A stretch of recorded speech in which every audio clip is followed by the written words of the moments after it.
The motion to reconsider be considered made and laid upon the table.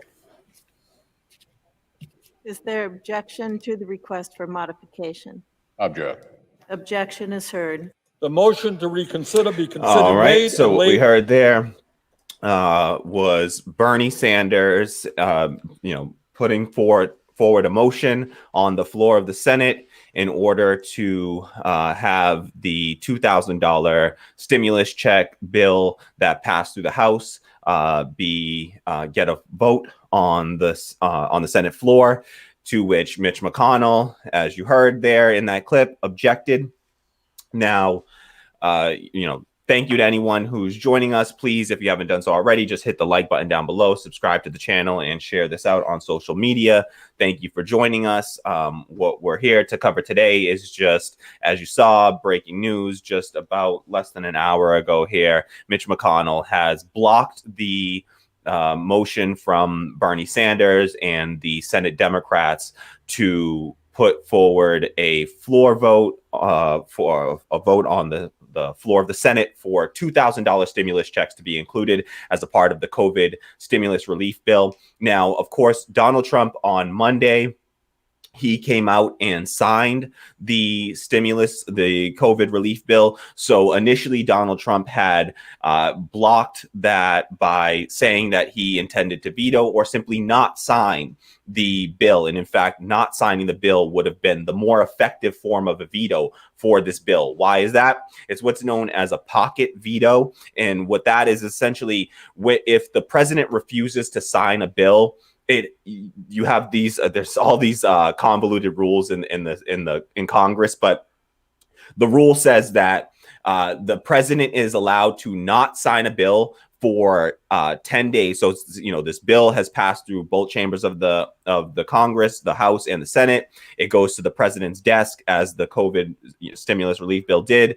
Attached to the COVID relief bill, of course, was the funding mechanism for the government for the next year. Essentially, what the budget, it would pass the budget as well for until September of 2021. And so it was a $1.4 trillion government spending bill plus the $900 billion COVID stimulus relief. Trump refused to sign that. When that happens, it can go for 10 days without a president signing a bill, not including Sundays. But if 10 days pass, 10 days are allowed to pass without a president signing the bill. And as long as that happens, the bill doesn't go into effect until after that 10 days. If the president doesn't sign it after 10 days, then that bill does automatically pass through and it would become legislation. Unfortunately, there were only 9 days left in this Congress, in the 116th Congress of the United States. So that meant that Trump would have been able to simply essentially leave the bill in his pocket. That's why they call it a pocket veto, and never sign it. And it would not, and he would have been able to effectively block it. If he had vetoed it, of course, then it would have kicked back to Congress, and Congress would just have to pass with a 2/3 majority vote to override the president's veto. So they had the votes to do so. If he had actually vetoed it, they would have been able to override Trump's veto. So he had a way and he had a chance. If Trump actually believed in these $2,000 payments and wanted to push those forward, then he could have done so by simply holding his leverage over the Republicans by saying, I refuse to sign this bill. Of course, he did not do that because he doesn't truly support this. And so on Monday, he came out and he signed the bill. Now, the implications of that are, of course, there are other implications as well, because on Sunday is when the unemployment portion of the original CARES Act, on December 26th, those benefits expired. And because those benefits expired, and he waited until the following day to sign the legislation, there are all kinds of questions as well now of whether people that were on unemployment are going to have to reapply to unemployment. It does look like that will be the case in many states, and people will have to reapply, so they may miss out on a week of unemployment right in the middle of, the holiday season, when people are already hurting. the stimulus bill was important because it does the absolute least for eviction moratoriums and extends them by 1 month. So it extends the eviction moratoriums from the end of December 31st, until January 31st. So not much relief. That's still going to, eviction moratoriums are going to expire in the middle of the winter, in the middle of a pandemic ravaging the country. And so, there's a lot of implications around this vote. Now, most importantly, what really moved things in any direction here is the Georgia Senate runoff elections. There are 2 elections coming up for Georgia Senate races. And those are a lot of that seems to be hinging on people feeling like they're getting relief. People are hurting right now, and the Republicans have been doing very poorly in recent polling. And so they really need some sort of win, and McConnell's feet were to the fire, and the Democrats did have leverage over him. Trump had leverage over him in this situation to try to force some sort of greater stimulus to go through. And so what we've seen is, really kind of what is expected out of this. Working people are left hanging out to dry. They're essentially what they're likely to get at this point. The bill has already been signed by Trump. It's passed through both chambers of the House. It's been signed by Trump now with the $600 payments. There is still a chance they could still potentially amend on the $2,000 payments, and those checks could be upped, right? So there is a reason, you can try to call your senators and voice let your voice be heard. But we all know that by and large, these Republicans don't really agree with it. And even some of these corporate Democrats really didn't fight the way that they should have fought for it.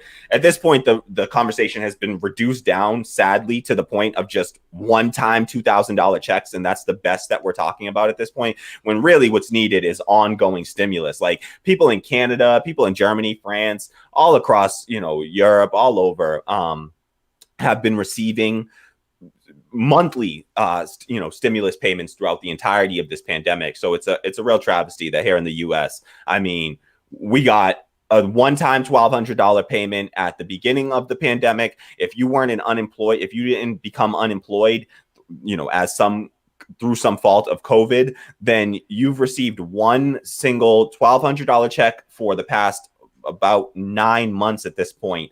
You got one $1,200 check, and now Congress is sitting there playing games with one more $600 check. So Bernie Sanders has said that he intends to come out and filibuster this. There's a second layer of this where Trump has also vetoed. He vetoed the National Defense Authorization Act, which is the yearly budget for our military spending in this country. It's about a $750 billion package. And Trump vetoed that because he cited a bunch of foreign aid, but he's fine with the foreign aid that goes to Israel, which is far more significant than, any other single country that we provide aid to. He's fine with that aid going out to Israel. The aid that he takes issue with is like aid to, Latin American countries and, other countries where the U.S. has done its fair share of damage and is sort of paying its reparations for that damage that it's caused. So we've seen that the House and the Senate have expressed that they are willing to do whatever is necessary to make sure that military spending that goes through. So they're going to come together, and that's been vetoed by Trump, but McConnell wants to hold a vote on that. In order for him to hold a vote on that, the first thing that he'll do is try to get unanimous consent in the Senate. That means that any one senator can block it. Bernie Sanders has already said that he intends to block that. That's going to happen tomorrow. And then after that, Bernie Sanders will be able to filibuster for the next couple of days and hold the Senate in session until after New Year's. So they won't get to go home and take their little, vacation for New Year's, while the American people sit out there suffering and struggling just to make ends meet. So Yeah, this is, I guess, this is sort of unsurprising to most people. Do you have any initial thoughts on it? I'm going to pull up an article from Axios just to give a little bit more of the background on it. But, what are your initial thoughts, Kwame? I mean, I feel like you're pretty spot on with everything you said. Completely agree with you. I don't know how, like, this is so bare minimum. It's so insulting because, like, $2,000 just one time, like, they should, I know, I'm blanking on his name from Rational National, has been saying that they should back pay us the $2,000 a month from when COVID started to bring everyone whole. We're owed this money, damn it, if you ask me, because, like, what do we pay our taxes for if not to help us out in times like this? Like, what are we doing? Is it just to bomb foreign countries and help with military coups? Like, what are we really doing right now that we cannot help the people? And the thing that infuriates me is they talk about, they lament the loss of businesses and small businesses. And if people had money, they could spend that money, and then these businesses could make money, and then they would not. I don't know. Maybe I'm just wild and off my rocker here. But if you give people money, they can spend money. So it helps in so many different facets, giving the money directly to the people. And we deserve it. We absolutely deserve it after what we've had to go through for COVID. And if we did it from before, people would not have been forced and put in positions where they had to go to get back to work, which wouldn't have forced us to reopen. It wouldn't have forced a lot of teachers to die because they wouldn't have had to go back to school so that parents could offload their children so they could go back to work. And we could have saved a lot of lives and probably got this under wrap, like, I don't know, every other country that did exactly that. Yeah. I'm looking at other countries that gave that aid to their citizens have literal festivals right now. Yeah. And I'm looking through my window. So, yeah. Not happy. Yeah. No, I think, spot on. I mean, this is stuff, this is what we're owed, and this is where I have some sympathy for the folks that are like the anti-lockdown protester types that are doing that, out of some desperation there. They're just desperate people, by and large, are desperate folks that if you're going to send people home and tell people you got to stay home, we're going to, close down the restaurant business so that you can't dine in anymore. You got to give people the support that they need so that they can still, in order to still, patronize those restaurants. People need, local restaurants and local businesses. They need our support, but you can't expect people to support them when they don't have money themselves, right? When American families aren't getting the relief that they need, that money's just not being circulated within their communities. And so it's counterintuitive, and it's just contradictory to try to tell people that you need to go home and stay home and stop, and shutting down all these businesses, and then not give those people, money. If you can't kick people out of work and say, you got to go home, you can't work right now, and you don't give people money to support themselves and support their families, to continue to pay rent, instead of doing eviction moratoriums like they did and waiting months while that eviction moratoriums are not eviction relief, are not rent relief. It doesn't say you don't have to pay that rent ever again. It just says, for now, your rent is delayed. Exactly. Yeah. It's just delayed. And that rent is going to come due. And not only is the rent going to come due, but the landlords were allowed through the same legislation that provided the eviction moratoriums.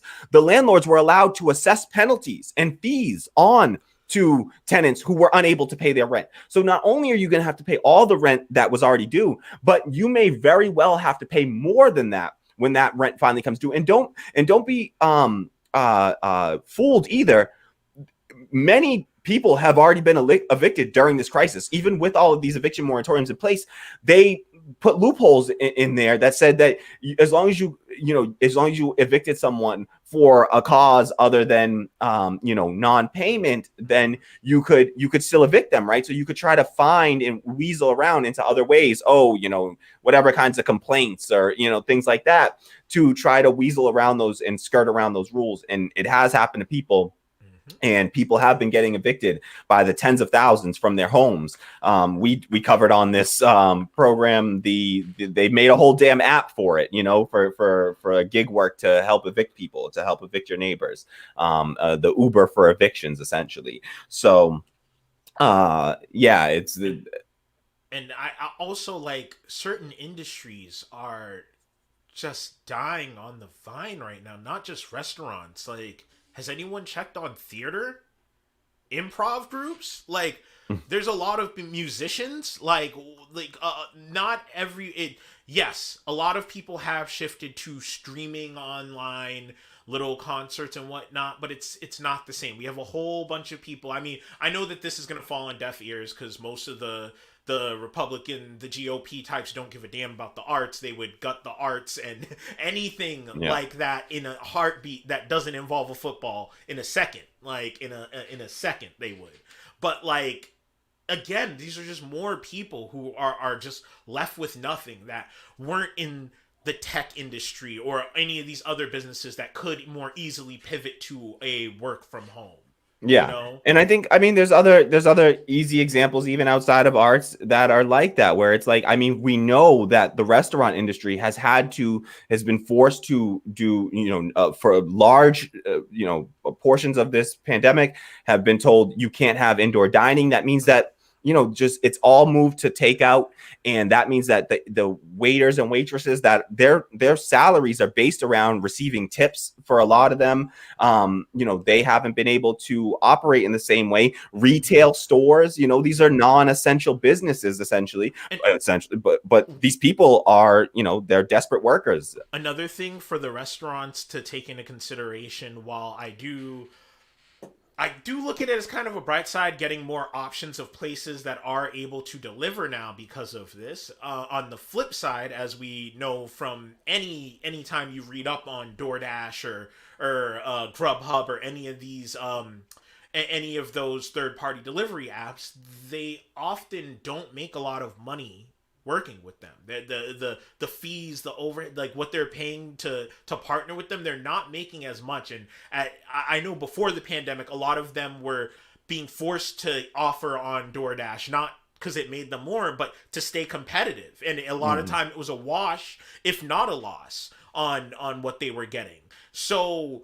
even to say like, oh, well, at least they can do takeout, it's like that's still not even the same thing, because how many of these smaller restaurants have the ability to run their own takeout? No, they're gonna go to DoorDash and Grubhub, who I haven't checked their stock, but I'm sure that they're doing absolutely amazing right now and are very happy right now. But it's just... So even when you look at it that way, like there are still places where people are going to be losing, even as they pivot to adjust to work in this new that we're existing in. It's still not a one-to-one in what people are making.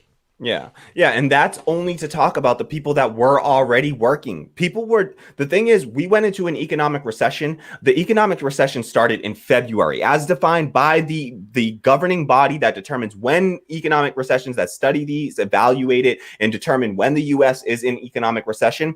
That body determined, after months of research and study and review, determined that the economic recession began in February. The lockdowns, we didn't even know about the dangers of COVID here in the US, and lockdowns didn't begin until March is when we first started to really talk about it and get serious about it. And so the economic crisis, the economic recession began before the pandemic began. And so we have these two catastrophic overlapping crises, and it's very easy to try to associate one with the other when they are really two disconnected, but certainly compounding catastrophes laid over one another. Each individually, if we had to face each one individually, either one of those this year, it would have been, devastating, absolutely devastating. But to layer those two things over on top of one another, when we still have the backdrop of the planetary, even environmental crisis that we're sitting under already. And don't even get us started on, nuclear, the potential nuclear catastrophe and the dangers of that we face as well, at any given moment. But you layer these things on top of each other, and we're talking about, people are desperate. They were going to be desperate even if we weren't in the midst of a pandemic. They would have been desperate.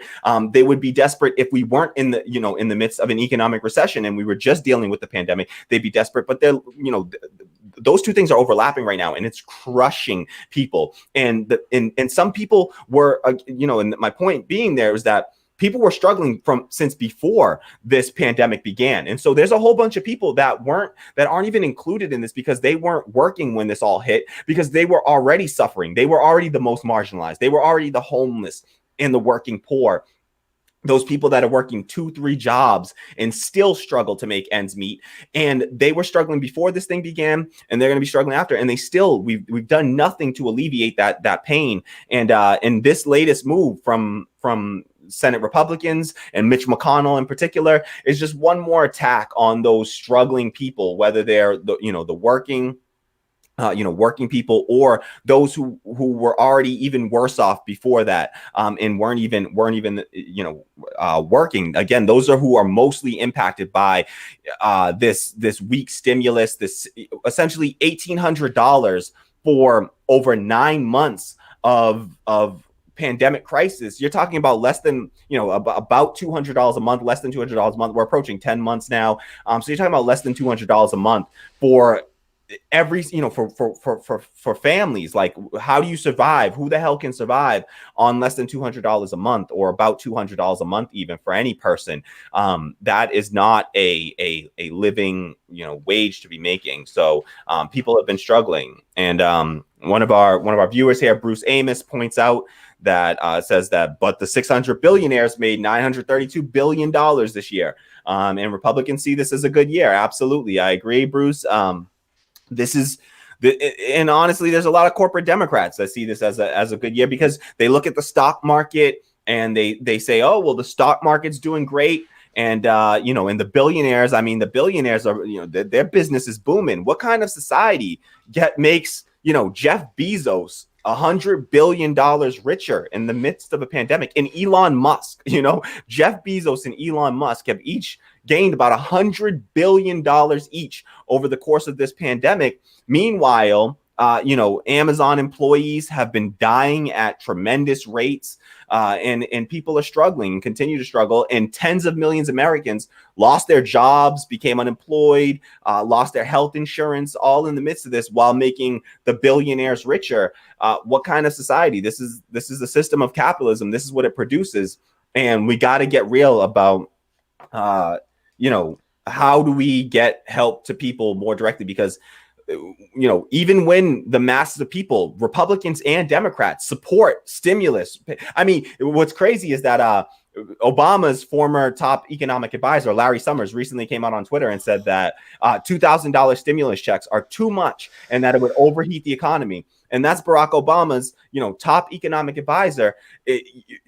Is essentially to the right. There were 44 Republicans in the House of Representatives that voted in favor of $2,000 stimulus checks. So you mean to tell me that 44 Republicans, these crazy ass Trump supporting Republicans, are somehow to the left of Obama's top economic advisor? And we all know that Biden has come in and brought in the Obama 2.0 cabinet. So the people that he's brought in are people that by and large believe and think the same way as Larry Summers.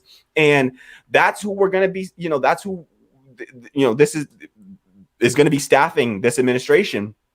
And so let's not kid ourselves. Even under Joe Biden, honestly, Joe Biden, reports from the New York Times came out, said that Joe Biden is the one that pushed behind closed doors for the $600, the lower, weaker stimulus of $900 billion.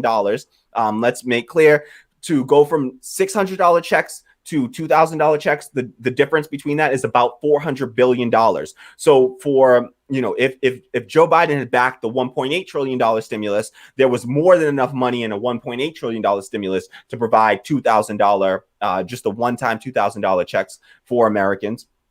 Of course, we could have pushed for more. We could have pushed for $2,000 a month. And like Kwame said earlier, Cory Bush has come out in support of it, in support of making that retroactive as well, all the way back to March. Essentially, people should be made whole. Could people freaking imagine what the economic stimulus effect of giving every American $2,000 check stretching back to March would be? I mean, you're talking about, damn near $20,000, for most people. I just want to point out, for certain people who are not in very rough positions, a one-time $2,000 check could be borderline life-changing. It could be such a shot in the arm for certain people. Just a $2,000 check. I saw a friend say, who put it out there, like, what could you do with $2,000? And someone said, I could get myself a little car so I could commute and get to work safer, and I could improve my life and do more, start paying off. Like, it would be the injection that I need versus struggling to maybe even lose my job one day. So it's just a one-time 2,000. So imagine what the retroactive would do. That would, you want to talk about life-changing? Like, absolutely life-changing? Like, shit, it almost makes me say, like, screw a pandemic. Every 5 or so years, just cut us a check like that. Watch what it'll do for people. Do for people. Give people a straight up, essentially, Social Security for all, universal basic income. I mean, I don't think it solves all problems, but no. I think that in the current system that we live in, it wouldn't be the worst thing. And, we can argue the merits of it. There are other programs that I would certainly advocate for as well, but you just talk about what's the easiest way. Just cut people a damn check. People just need the money. Just cut them a damn check at this point. I think the system's just so far gone that I don't know anything else that's going to be enough. We can sit there and tinker around the edge, but those programs, they don't impact people directly enough, and people they're not gonna, they don't come out and fight for it, because when you have a million little programs doing it instead of one big program, I feel like, it just makes it easier to attack all those little smaller programs piece by piece and slowly weaken them all. We'll check out this article in Axios real quick. If we want, we could see, this is an article from Axios. McConnell blocks Democrats' request to hold vote on $2,000 stimulus checks. We could take a look at Chuck Schumer here. He actually he spoke out on it, so you can at least get a feel for where the Democrats in the Senate stand on this issue. I'll play a little bit of this Chuck Schumer clip. The full clip is 3 minutes. I don't know if we'll run through the whole thing, but at the end of his speech, we'll hear McConnell as well object to this, and so McConnell blocks this motion as well. So let's take a quick look, a quick listen, and then we'll come back and chat. Moment, I will move to have the Senate take up the House bill to increase that number to $2,000, which I might add had broad bipartisan support. I don't want to hear that we can't afford it. I don't want to hear that it would add too much to the deficit. Senate Republicans added nearly $2 trillion to the deficit to give corporations a massive tax cut. Republicans just fought to include a tax break for 3 martini lunches in the COVID relief bill. So I don't want to hear it that it costs too much to help working families get a check when they're struggling to keep their jobs, pay their families, pay their rent, feed their families, and live a halfway normal and decent life. Even in our deeply divided times, Madam President, this issue has united Americans from coast to coast and bridged the massive political divide here in Washington. A vast majority of the public, Republican and Democrat, strongly support $2,000 checks. An overwhelming bipartisan majority in the House supports 2,000 checks. Senate Democrats strongly support $2,000 checks. Even President Trump supports $2,000 checks. There's one question left today. Do Senate Republicans join with the rest of America in supporting $2,000 checks? Now, some of my Republican colleagues have said they support the checks, but there's a major difference in saying you support $2,000 checks and fighting to put them into law. The House bill is the only way to deliver these stimulus checks before the end of session. Will Senate Republicans fight for a vote on the House-passed Cash Act, or will they look some other way? Will Senate Republicans stand against the House of Representatives, the Democratic majority in the Senate, and the president of their own party to prevent these $2,000 checks from going out the door? We're about to get the answers to these questions. So now, Madam President, I ask consent to set the Madam President, where am I? Would the senator modify his request to include a unanimous consent request that that the Senate proceed to the immediate consideration of H.R. 9051, a bill received from the House to increase recovery rebate amounts to $2,000 per individual, that the bill be read a third time and passed, the motion to reconsider be considered, made, and laid upon the table with no intervening action or debate. Is there objection to the modification? Object. Objection is heard. All right. So what we got there was, Chuck Schumer coming out, doing a full throated defense, and support, throwing his full support behind the $2,000 stimulus payments. He says, the Senate Democrats will vote unanimously in favor of the $2,000 checks. In fact, some of the Senate Republicans have even come out in favor of it. It's very important to note which ones have come out and publicly supported it. That would be the two senators that are currently running in the Georgia Senate runoff. So they are trying to protect their seats in the Senate. That's Kelly Loeffler and David Perdue. So Perdue and Loeffler have both now come out in support of it. Now, of course, that's not enough, even though it's, technically, Democrats have 48 seats in the House right now. In the Senate.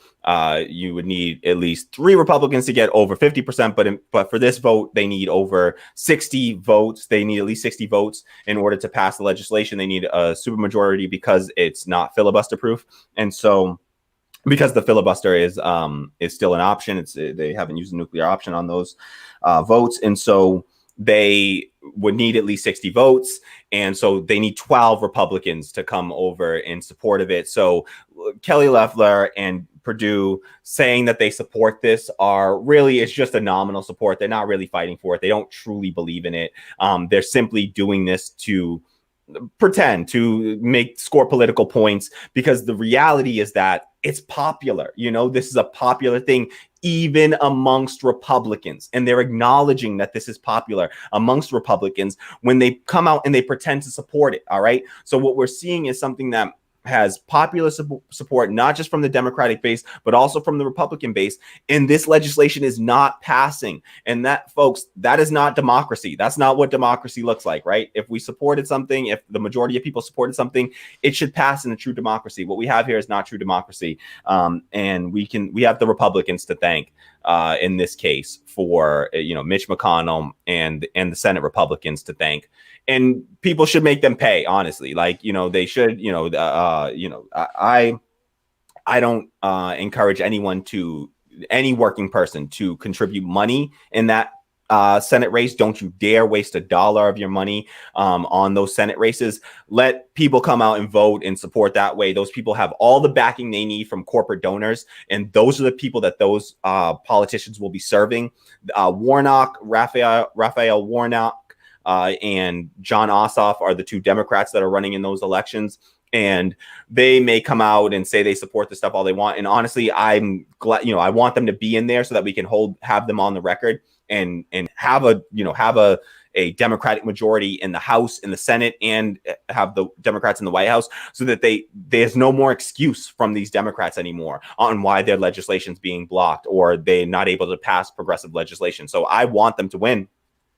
I just don't think that working people's money is going to matter at all in this election. And so you can let the wealthy, let their wealthy donors back them and fund them. That's fine. All you need to do is just essentially, you can support them for free, tweet out whatever the hell, talk about it. But don't waste your money trying to contribute to those campaigns, because it's just, your money doesn't matter to those people, and you can spend all the money you want. They're not going to turn around and represent you when they get into power. So don't make that mistake.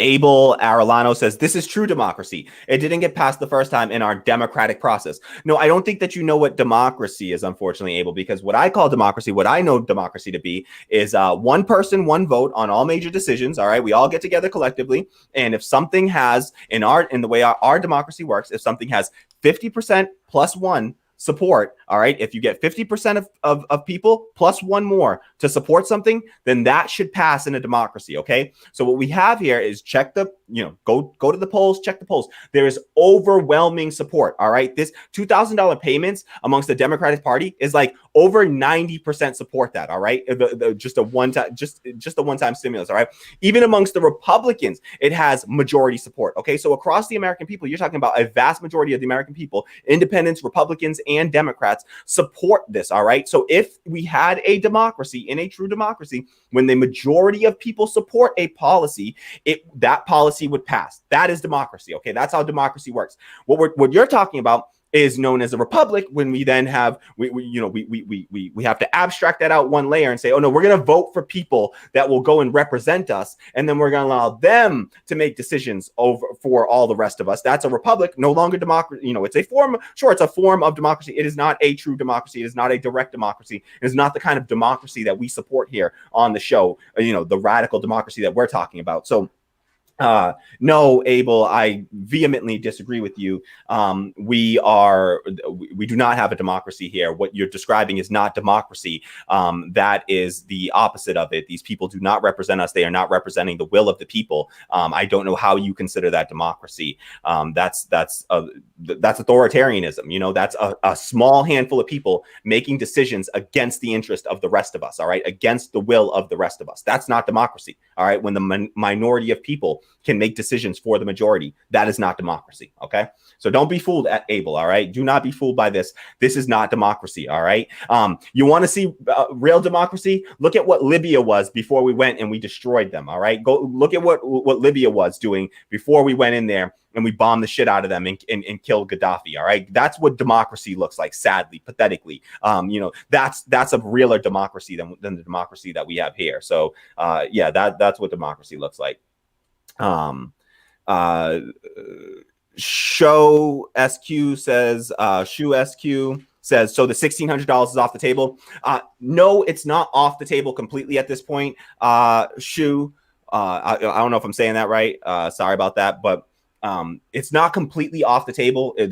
Sorry, it's not 1,600, it's 1,400, right? The difference between the 600 and the 2,000, it's not completely off the table. So it's $1,400. It's not completely off the table at this point, but it is highly unlikely to pass at this stage. The only thing that leaves it on the table any longer is that Bernie Sanders is going to filibuster this bill, because he's going to filibuster. He's not going to let them hold the floor vote. He's not going to let them unanimously pass the Defense Authorization Act, so the military budget. He's going to block the military budget for a few more days, and he's going to force the Senate to stay in session until after New Year. So he's not going to let them go back and go home and go, celebrate New Year's while the rest of us are all suffering and struggling, because he knows how bad the optics of that are. But that measure will very likely come up short And he would need at least 60 votes to overcome it. That means 12 Republicans would have to come out and support this. And there is just no sign whatsoever that at least 12 Republicans will come out in favor. It's 12 Senate Republicans will come out in favor of this. So sadly, while it's not completely off the table at this point, and there is still some very slim, narrow, remote chance that we could still get the $2,000 checks at this stage, that does look like it's highly unlikely. And so the $600 checks is what's passed. That's what's Trump signed the bill on Monday. That's gone through. It will, unless this $2,000 amendment, the bill passes through the Senate, then the $600 only will go through, and that's all that we'll be stuck with. So, it's still possible, but not probable. As yeah. they say. Yeah. And Daniel Molina asked the same thing. So are we just going to get $600? Yes, Daniel. Unfortunately, it absolutely looks like, as of right now, in all likelihood, unless something dramatic happens here that's just unforeseen, it is very likely that all that people will be receiving is the $600. So yes, that is sadly, pathetically, the only relief that most Americans are going to be receiving out of this. Of course, there is also, as a part of this bill, there is a $300 additional per week addition to unemployment benefits, and unemployment benefits are extended. So for the pandemic unemployment benefits, unfortunately, those benefits all expired on December 26th. So for many Americans, they're going to have to reapply for those for their unemployment. They may miss a week entirely. They may miss more than a week. We all know how the unemployment systems in state to state work. They're overwhelmed. They're inadequate systems, and they're going to have to a lot of people are going to have to reapply and get let back in. And there's going to be that typical bureaucracy and red tape is going to hold up a lot of people. So, and this is happening right in the middle of the holiday season, New Year's holiday in, at least the eviction moratoriums will stay in place for one more month, but it's only one more month. And that's going to expire in the middle of a cold winter, in the middle of January, or at the end of January. And so we'll see what comes of that. Of course, people are saying, oh, well, that's all we need. We just have to that'll hold us over until Joe Biden gets into power, and then we can pass more stimulus. Of course, the way that things are looking, it does look better for the Democrats to win the Senate, with them, denying relief to so many Americans right now is terrible politics. And it does look like that will help them to take power, to at least win those Georgia Senate runoffs. But the question then is, what do they do with that, right? We still have blue dog Democrats in the Senate, Joe Manchin's in the Senate, that are largely against stimulus relief to working class Americans. And so don't expect too much from them out of that. And so we don't expect, and that's only if they win those runoffs, right? So that it's still a tall task to overcome in a Georgia Senate runoff election. It's just historically, there's a much higher voter turnout from Republicans in those runoffs. Likely to see that again. But current polls show Jon Ossoff up by over 5 points in recent polls. And same thing for Raphael Warnock. So they're both winning in those. They're both leading in polls by a decent margin, and this only bolsters them. So we'll see what comes of those runoffs and what that means ultimately for an additional stimulus to come after the inauguration, after Biden's inauguration on the 20th of January. Abel Arellano says, really, come on now, man. Nobody takes polls. When was the last time you took a poll? And to your point, what happened the first time? We had the vote and it didn't pass exactly what you just described. So, I mean, what do we believe in then? What information do you have to base it off of? Are you saying that go talk to people? Like, what you tell me, who are these Americans that are saying, no, we don't want money. We don't want money. We don't need money right now. We're all good. We're doing great. 80% of Americans live paycheck to paycheck. There's no poll that I needed to do to check that. That's based on statistics. Okay, Abel. So that's just simply factual. All right. 78% of Americans live paycheck to paycheck in this country. And that was before we had a economic depression and in a global pandemic. Okay. Most people were one car breaking down, one medical injury away from complete and total ruination. Absolutely. at Over all times. 50% The of stats are there. I Exactly. know that you don't trust poll. You don't seem to be into polls and stats or anything like. But the evidence is there. Like this isn't anecdotal. What my man is saying right now. Yeah. I mean, just talk to people. Go talk to people. How, are you speaking to working class Americans? Where are you at? Where people are doing great right now in this country? Like we have had mass unemployment, tens of millions of Americans laid off of their jobs at one point or another over the course of the past 9 months. 1 in every 3 workers in the country, 60 million workers, have filed for unemployment. All right, during this past 9 month stretch, that's 1 in every 3 workers in the entire country. All right, had to file for unemployment at some point. That doesn't mean that they were on unemployment the whole time, but at some point during this pandemic. 1 in every 3 workers. Think about that. 1 in every 3 workers. That's damn near you're talking about 1/3 of all workers. That's damn near every family in the country has somebody directly, mom, dad, brother, sister, uncle, aunt, somebody that was directly impacted by this pandemic and this crisis. All right. So people are hurting. People need relief. There's 1 in every 3 Americans has been unable to make their either a full rent payment or some part of their rent payment in just the past few months. All right, and that number is only worsening. So this stuff is all coming due, and people are struggling. And people absolutely support getting more money. Like what you show me, these people that that don't want, that are saying no, all I need is $600. You sure give corporations $4.5 trillion in the earlier stimulus. We gave corporations $4.5 trillion. Essentially, the Fed has also been pumping money and buying up debt. And they're giving the corporations a blank check, while Americans have had to fight and scrape for $1,200 one time and now $600 one time. Abel, I don't know. Fam, hold on. Time out. I'm sorry. We'll come back to the next 2 comments. We need to jump down to Abel's response because Okay, so Abel says, let me read this. So Abel says, and that's the government's fault? That's your own fault. You chose the career path you wanted. You dictated your life to live paycheck to paycheck. Working people are fine. They're living life normally. Abel, that's probably going to be the last comment I take from you because you're a fucking moron, all right? So that's probably the last one that we'll take from Abel.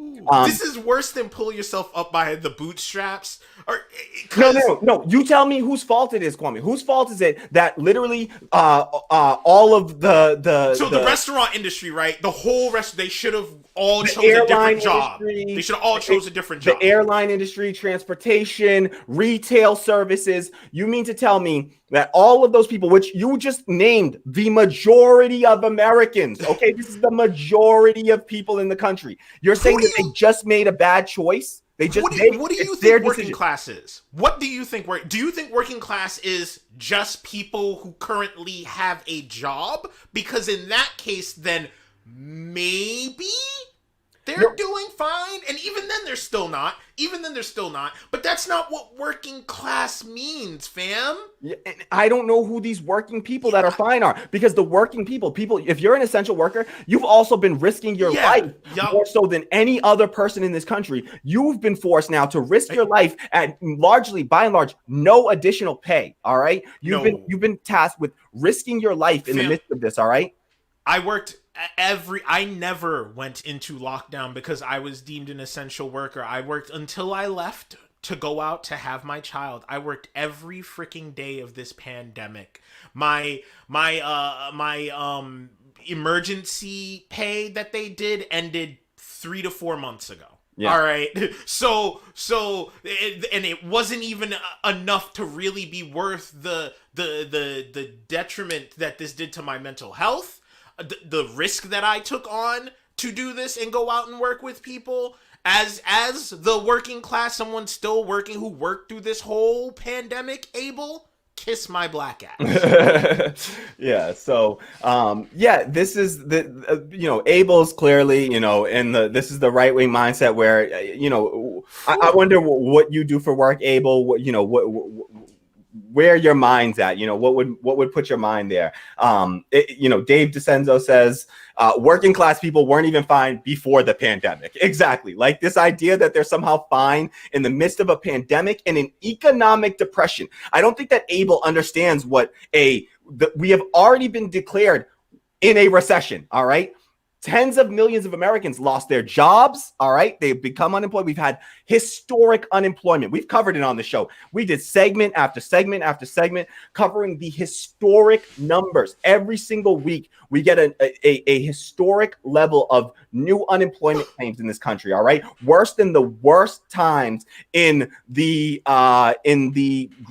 Great Recession, during the Great Recession of 2008 to 2009. All right. Our unemployment numbers week to week have every single week for the entirety of the pandemic have been beyond those numbers. All right. So you're talking about historic levels of unemployment, unlike anything that we've seen since, or maybe even greater than the Great Depression of the 1930s. All right. So even then, I mean, we're talking faster rates of unemployment than even during the Great Depression of the 1930s. All right. And you mean to tell me, Abel, that you think that working people are doing just fine? Okay. Well, Abel's a criminal defense attorney. All right. So maybe you as an attorney, private attorney, you're doing just fine. I wonder which kind of criminals you're defending too. Probably white collar criminals, because you have a certain disdain, underlining disdain for the same people that I would imagine you would be representing if you weren't a white collar criminal defense attorney. To keep it a buck, I pray for any person who has to have you represent them. Think about the salary of an attorney.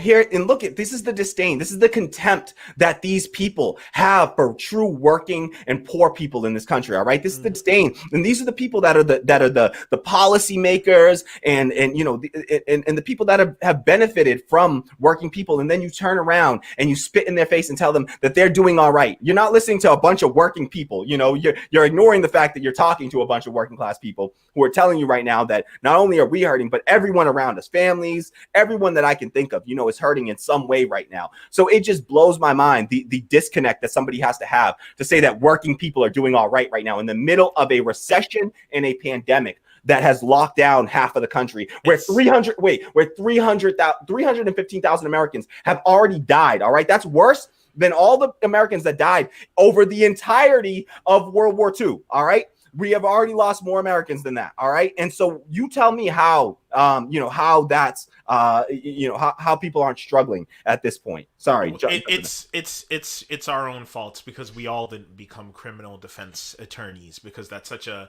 easy and attainable thing to do for literally everyone. We all have the same access. We all have the same 24 hours in a day. We could all be criminal defense attorneys. Abel, we're done with you. We're completely done with. I see you complaining that we didn't show your other comment. You're nah, buddy. Yeah. Nah. We'll flip through some more of the comments here before we'll do a hard stop around an hour. So we'll take a few more comments before we go. We'll take a few more comments here. Daniel Molina says, I work in the oil field in Texas. I chose a great career and this pandemic has cut my job. It don't matter what career you chose. Every single job has been affected in this pandemic, no matter the career. Thank you, Daniel. People, all kinds of industries, all kinds of jobs. It has nothing to do with what choices life you made. Choices? Like what? Fam? What were the choices that people could foresee? Where could we? I hate that argument so much because, Abel, you absolute dumpster fire. If everyone became a criminal defense attorney, who's going to make your food?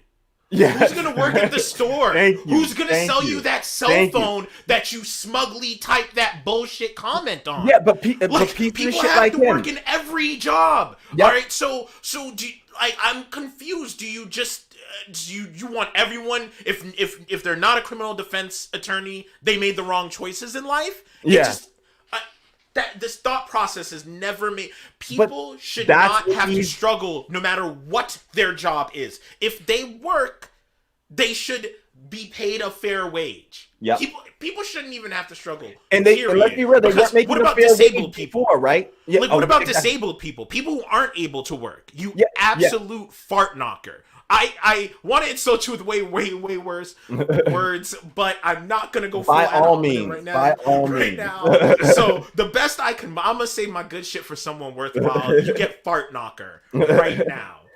But Daniel makes a great point here. You know, who was foreseeing whatever your career choice was. What is a wrong career choice? Around a pandemic? No, What but do tell you me, how mean? is somebody that makes food? How is that not a good career choice? You are literally making the food that people need to sustain themselves. That's not a good career choice. To go into restaurant work, that wasn't a good career choice. How is that not a good career choice? No, it's what you're saying, Abel, is that you just don't care. As long as you're doing all right, well then fuck everybody else, right? And that's the mindset of so many of these right wingers and Republicans, unfortunately, is this idea of like, this rugged individualism for the poor, lift yourself up by the bootstraps. I got mine. So, F you, screw you if you didn't get yours, essentially, and no consideration of who these people are. The people that, like you said, make their food, do their laundry, clean up after them. No, those people don't matter. Literally, the sanitation workers, these people don't matter, apparently, to Abel. He thinks that everybody can just go out there and, like you said, be a defense attorney, right? We should all just be defense attorneys, or what? We should all be software engineers, right? Even though that's what I am by profession, right? But everybody should just go learn to code.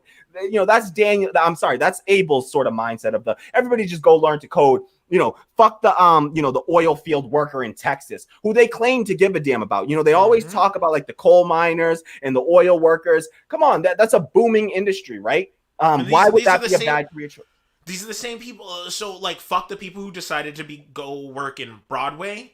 Fuck the artists. Fuck all the people who literally. You can't even make that argument because you know that Abel says fuck those people. So it's not even a good argument to make to these people. They think fuck those people. I mean, there's a lot of people that are the working people that are getting fucked over, and they think fuck those people. All right. So that the Abels of the world don't give a damn about those people. Like they're the last of those. But I'm talking about the people that Abel relies on every single goddamn day to survive in this country, and he don't give a goddamn about people like him. And that's who these Republicans are, so that if they can fool the and dupe these morons like Abel into this, you already know who these select few Republicans in the Senate are and why they think like this. They it's the Abels of the world that give them the confidence to go out there and to continue to screw over working Americans day after day, week after week. All right.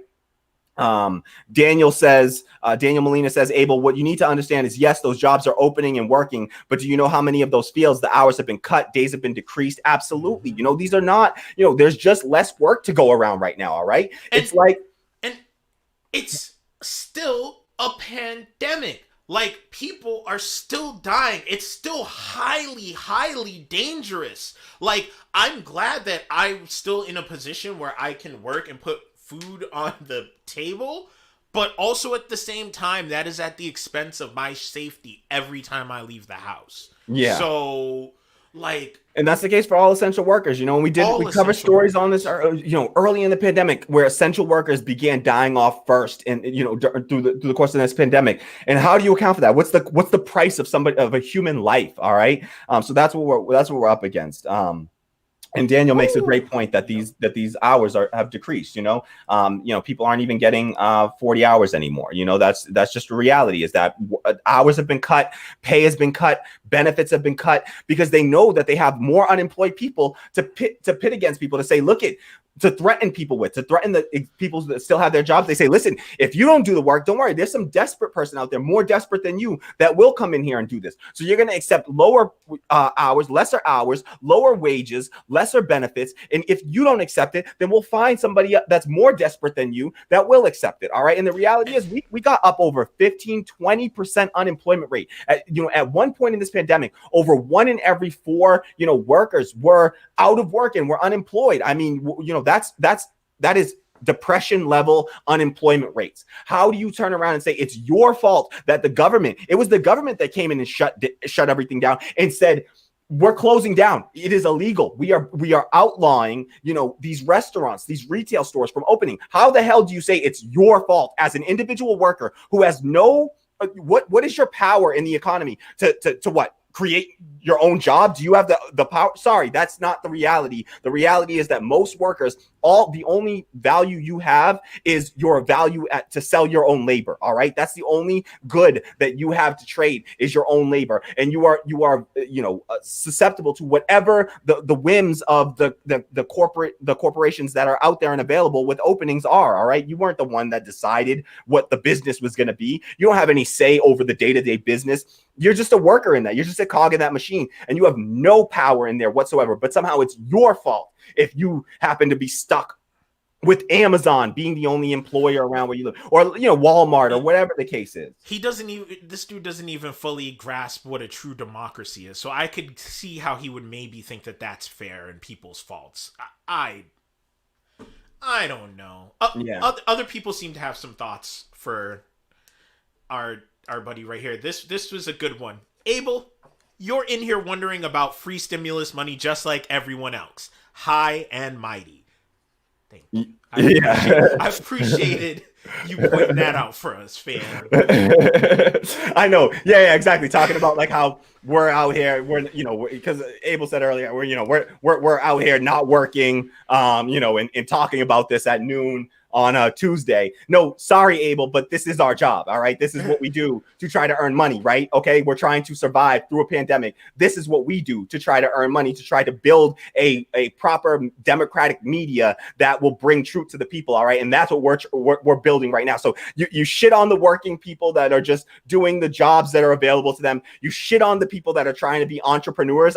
Isn't that what we are? Are we not just a bunch of entrepreneurs trying to survive in the midst of a pandemic? But somehow you shit on that as well. That's not good enough for you. What am I doing with my day? I'm not out there sitting on my ass doing nothing. No, I'm sitting here trying to do work, working, trying to bring information, research, provide people with information, build up an independent media.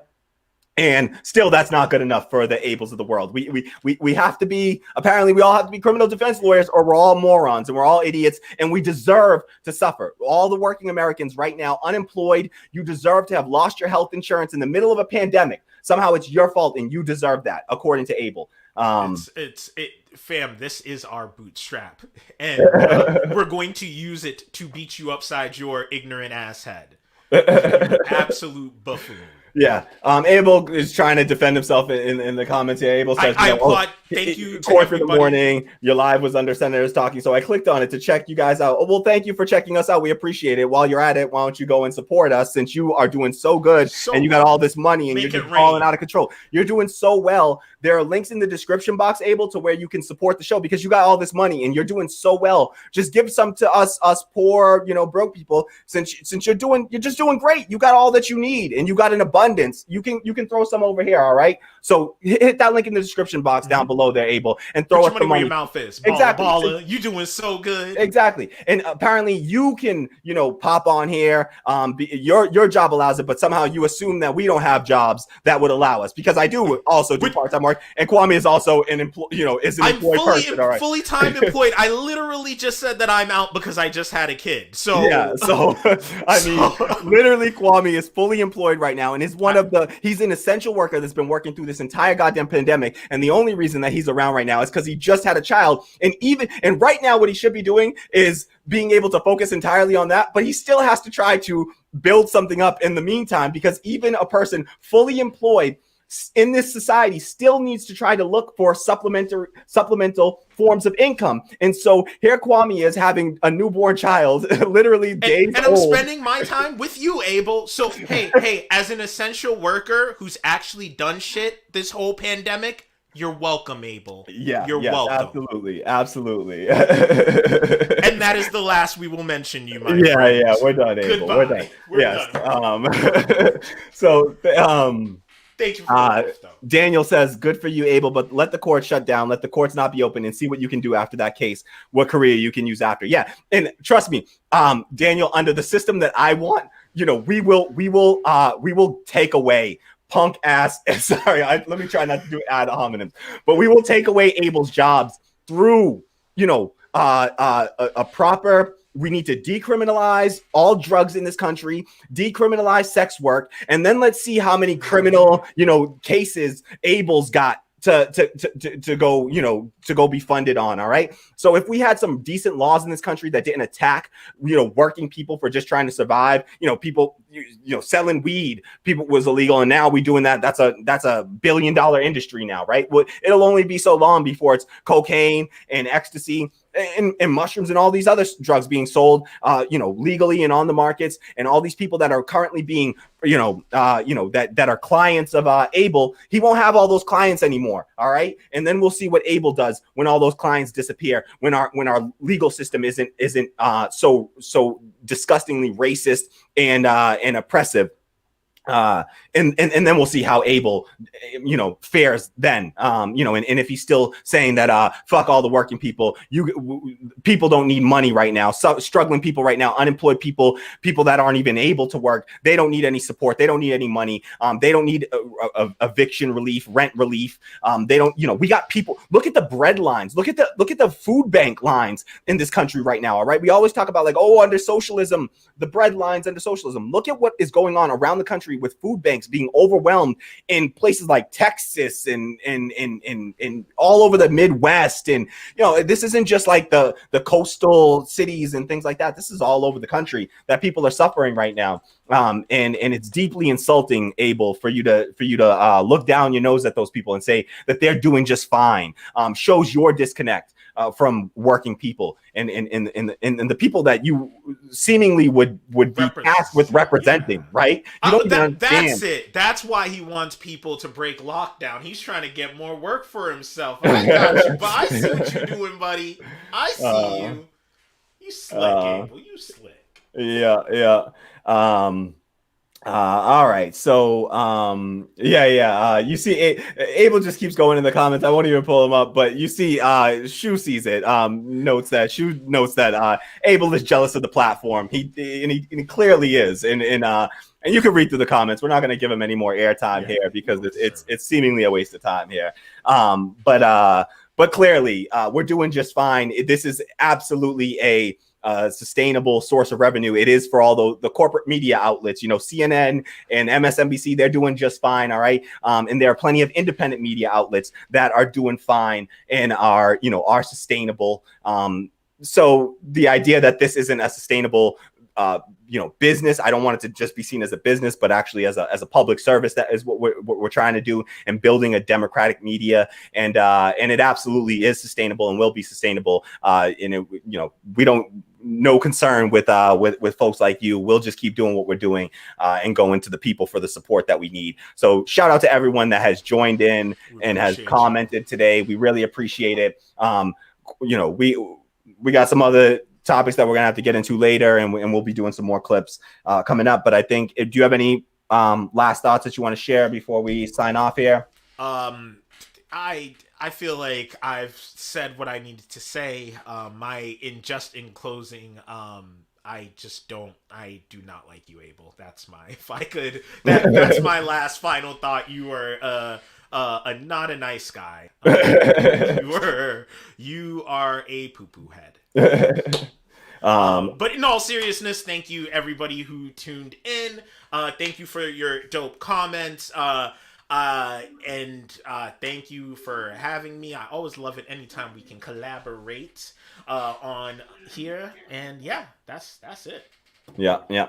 All right. Well, thank you so much to everyone for joining us and for chat, and really appreciate that. Please, if you haven't done so already, hit the like button down below. Subscribe to the channel if you're not already subscribed. We got to counteract the Ables of the world, so we need your support as well. So if you can afford to, and only if you can afford to do so, please support the show on Coffee at ko-fi.com/radical democracy. Links in the description box below, since I just screwed that up a little bit. You can also support us on Patreon, patreon.com/radical democracy. We do appreciate the tips on Coffee. You can leave one-time donations on Coffee, no account required. You just throw us as low as $1.